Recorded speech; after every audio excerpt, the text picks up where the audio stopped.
Baik, jadi sebelumnya perkenalkan saya Pradipta Raja Mahendra dengan NRP 5022411055 dari kelas Jarkompi.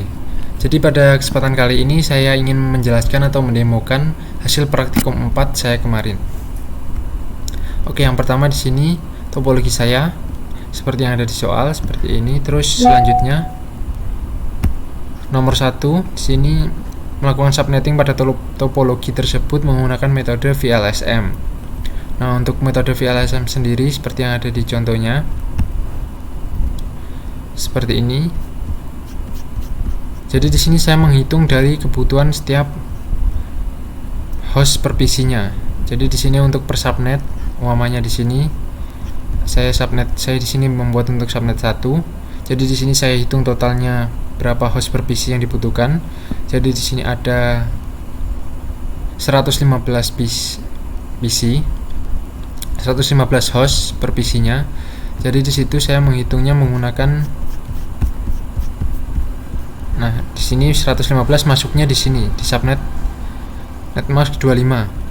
Jadi netmask 25 untuk menghitungnya seperti ini. Saya masukkan ini IP address saya. Terus untuk saya tadi menggunakan subnet 1, maka langsung saya calculate, dan juga ini tadi saya masukkan netmasknya.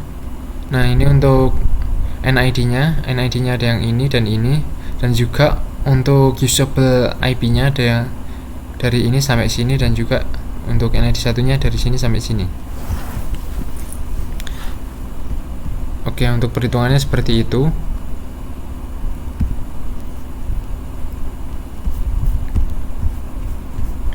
Nah, untuk hasilnya saya seperti ini. Jadi setelah saya hitung semua, di sini saya jadikan subnet 1, ini 2, ini subnet 3. Terus yang ini 6, ini menggunakan ID 6.0, 6.4. Untuk setiap router saya menggunakan 6. Terus ini 4, ini 7, dan ini 8. Untuk perhitungannya saya hitung satu-satu menggunakan IP subnet kalkulator ini.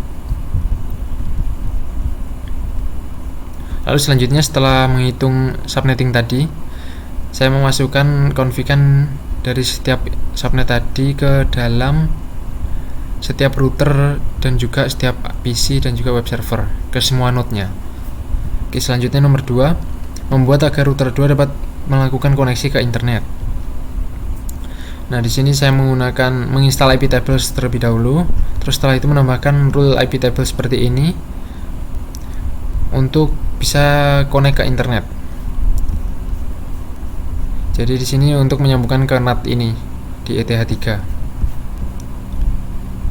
Nah, untuk mengetesnya saya langsung aja ping Google dari router 2 tersebut. Selanjutnya nomor 3, setelah mengimplementasikan subnetting, membuat agar seluruh topologi dapat terhubung menggunakan dynamic routing. Nah, untuk dynamic routing seperti yang ada di modul 4, saya pertama-tama menjalankan command ini untuk masuk ke directory FRR. Terus selanjutnya menyalakan semua servisnya, lalu memasuki CLI ini untuk berinteraksi dengan FRR-nya. Setelah itu baru saya config untuk setiap routernya. Nah, untuk router 1 ini, untuk config-nya itu tergantung apa saja yang terhubung ke router tersebut, NID apa saja. Jadi di sini untuk saya tadi 1 dan juga 6 untuk setiap router 6, dan juga subnet 1 ini untuk ITPC 1, 2, dan 3. Jadi di situ saya menjalankan command ini untuk di router satunya. Terus router 2 6.0, 6.4, dan 6.8. Ini semuanya tergantung yang terkonek dengan router tersebut. Terus untuk mengetesnya, saya mengeping dari setiap node, dari antar node. Jadi di sini ITPC 1 ke 7.2 itu di web server 1 ini. Jadi saya mengetes dari ITPC 1 ke web server 1. Terus selanjutnya saya ping Google dari HRPC 1. Sudah terkonek semua, berarti sudah berhasil untuk dynamic routingnya. Selanjutnya di nomor 4, melakukan setup web server. Nah, menggunakan Nginx pada web server 1 dan 2. Nah, untuk ini saya menggunakan yang ada di PPT case 3. Jadi di sini saya membuat directory MyScript terlebih dahulu. Terus di dalam MyScript saya membuat dua directory, yaitu MyWeb dan juga MyConfig. Di MyWeb sendiri berisi dengan file HTML-nya. Terus di dalam MyConfig berisi Nginx dan juga configan Nginx dan juga configan start_http.sh. Ini untuk memudahkan untuk mengestart web server tersebut. Terus selanjutnya untuk mengetesnya saya crawl dari HRPC 1, crawl ke 7.2, ini IP-nya web server 1, dan juga 8.2 untuk web server 2. Dan hasilnya udah keluar untuk file HTML-nya. Terus selanjutnya nomor 5, melakukan drop semua paket TCP yang masuk ke subnet HR dengan port 1337 dan 4444. Nah, untuk ini saya menambahkan IP tables, install IP tables terlebih dahulu di dalam router 5-nya. Setelah itu saya menambahkan role IP tables ini untuk mengedrop port 1337 dan juga menambahkan role IP tables yang ini untuk mengedrop port 4444. Nah, untuk mengetesnya saya menggunakan IP tables min_l, min_v, min_n. Di sini untuk mengecek berapa paket yang sudah di drop yang masuk ke router tersebut atau ke HRPC. Karena di sini di router 5, HRPC ada di router 5, maka saya mengecek di sini ada berapa paket yang sudah di drop. Terus selanjutnya di soal nomor 6, melakukan pembatasan sehingga koneksi SSH pada semua web server hanya dapat dilakukan oleh user yang berada pada ITPC 1, 2, dan 3. Oke, yang nomor 6 ini saya juga menginstal IP tables di setiap web server. Jadi di web server 1 dan juga web server 2 saya tambahkan IP table rules seperti ini semua di web server 1 dan 2. Jadi di sini yang pertama ini untuk accept dari IP-nya si ITPC 1, lalu ini IP-nya ITPC 2, dan juga ini IP-nya ITPC 3. Nah, selanjutnya yang ini untuk drop dari semua IP selain dari ITPC 1, 2, dan 3 tersebut. Nah, untuk mengeceknya saya menggunakan SSH user add si IP-nya web server 1 dan 2. Jadi dari ITPC 1 saya jalankan komen ini tadi. Nah, ini sudah ke connect, tinggal masukkan passwordnya. Lalu di web server 2 juga saya coba jalankan ini dari ITPC 1 tadi.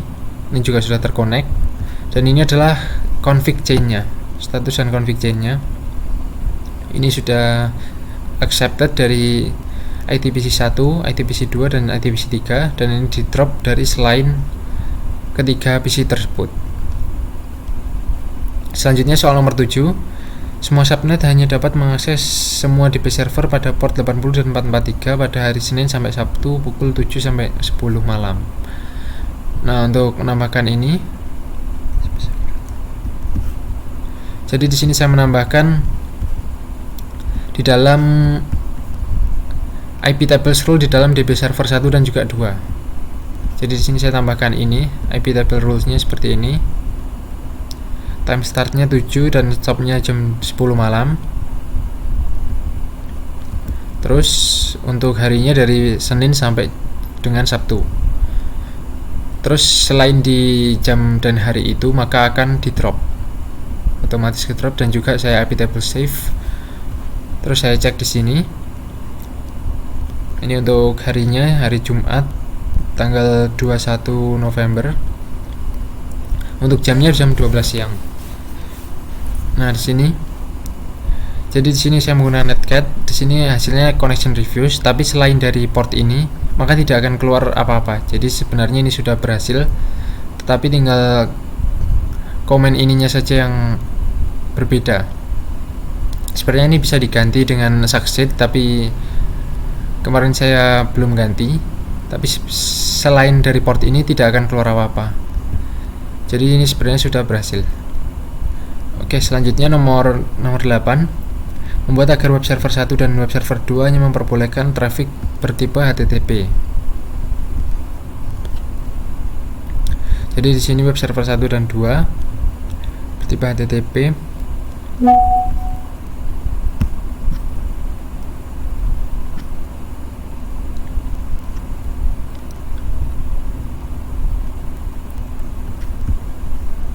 Oke, jadi di sini saya menambahkan IP table rule seperti sebelumnya. IP table rule seperti sebelumnya di web server. Di web server 1 seperti ini. Karena HTTP itu portnya 80, maka saya tambahkan ini 80 80. Dan juga selain dari port 80 tersebut, maka akan otomatis di drop. Nah, untuk mengetesnya saya tinggal netcat lagi seperti sebelumnya. Netcat dari ITPC 1 ke arah web server 1 dengan port 80, maka akan keluar succeed seperti ini. Selanjutnya nomor 9, di salah satu subnet dan lakukan blokir terhadap semua request protokol ICMP dari luar subnet terhadap subnet tersebut. Jadi di nomor 9 ini saya memilih subnet di dalam ini, subnet 4 di sini untuk router 5. Jadi saya blokir untuk router untuk subnet 4 tersebut. Di sini jadi NID-nya 4. Jadi di sini perlu menambahkan IP table rule di router 5 tersebut dengan IP table rule seperti ini. Jadi di sini NID-nya yang NID si router ini.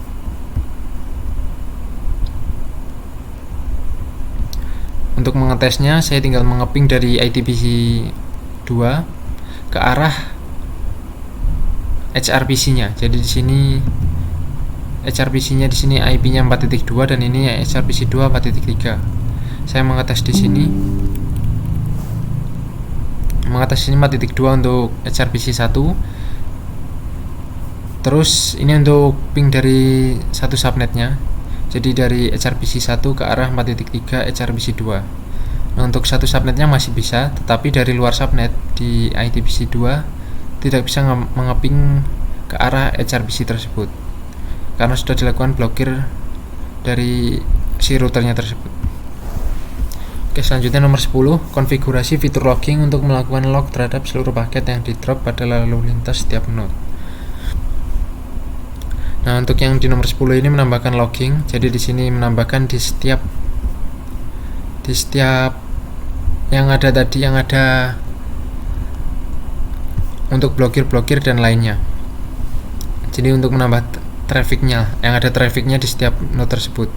Jadi di sini saya menambahkan log untuk di router 5 dan juga di web server 1, web server 2, router 3 dan juga di router 5. Yang di router 5 tadi untuk drop dari port 1337 dan 444. Terus di web server 1 untuk drop ini drop SSH. Terus di sini juga di web server 2. Yang ini tadi untuk drop selain dari ITPC 1 dan 1 sampai 3 ini juga. Terus di router 3 tadi untuk yang drop selain HTTP. Terus di router 5 tadi ini untuk mengedrop yang diblokir tadi, yang di nomor 9 tadi. Nah, untuk mengetesnya saya mengecek berapa paket yang di drop dari setiap router dan web server tersebut, setiap node yang ada trafficnya tersebut. Jadi seperti ini tadi semua. Oke, mungkin cukup sekian dari saya. Jika ada salah kata mohon dimaafkan. Terima kasih.